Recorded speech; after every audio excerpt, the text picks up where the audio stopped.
breaking news Myanmar Arakan state হিন্দা বাংলাদেশের border সাইডের মধ্যে যা মখাতিয়া দুই দায়িত্বে রোহিঙ্গা ফ্রিডম ফাইটার ARS লৈ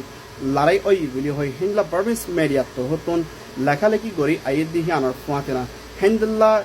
মখাতিয়া দুই দায়িত্ব হতন ARS এর ওরে হামলা গুজরি ইবা মধ্যে দুজন মারা গিয়ে একজন জিন্তা দজ্জি বুলি হই হিন্দলা বার্মিস মিডিয়া তো হতন লেখালেখি করি আইয়ের দিহি আনার ফুয়াতেনা এখন টাইম মধ্যে লড়াই ইয়ানার মধ্যে কদ্দুর রুসানো ইয়ানাজো রোহিঙ্গা ফ্রিডম ফাইটার ARS তো হতন আজো অনেকখান এলান নগরে লেকিন মগর মিডিয়া কলে বেশা বেশি লম্বা লেখালেখি করি আই দিকে আনার ফুঁয়াতে না আরো ফুঁয়াতি হদ্দি কি হলে বাংলাদেশত কিন্তু সেন্দিলা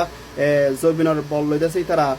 আর খানাস্টের মধ্যে গড়ি আছে লড়াই কল বেশা বেশি ঘরের বলি হয়ে মগর করে এলান করে দিকে আনার ফুঁয়াতে না এখন দিন বদিন রোহিঙ্গা ফ্রিডম ফাইটার ARS এর মাউন্টেন এরিয়া দেন্দা বুডন সাইডর এরিয়া মধ্যে সে কিছু বল ভরা বাড়িয়ে দিয়ার মধ্যে কিন্তু জিন নাকি মককল আছে হি তারা বেশা বেশি চিন্তা করে আর স্যার তো হতো রোহিঙ্গা ফ্রিডম ফাইটার ওরা দেশে দুনিয়ার মধ্যে দেশে গল্লত এনজাম দি বল্লা দেশে তারাইও অন্য কাম প্লস দেশে কোশিশ করে আইতিয়ান জানাকে মা বলা ইয়ানোর ওরে হদ্দুস ই হদ্দুন নাসই আন্দা সাইজো রোহিঙ্গা ফ্রিডম ফাইটার তো হতো হনকান সাবগুরি স্টেটমেন্টের মধ্যে এলান ন করে ইয়ানুল্লাহ আরা ইন্তজারত আসি আসসালামু আলাইকুম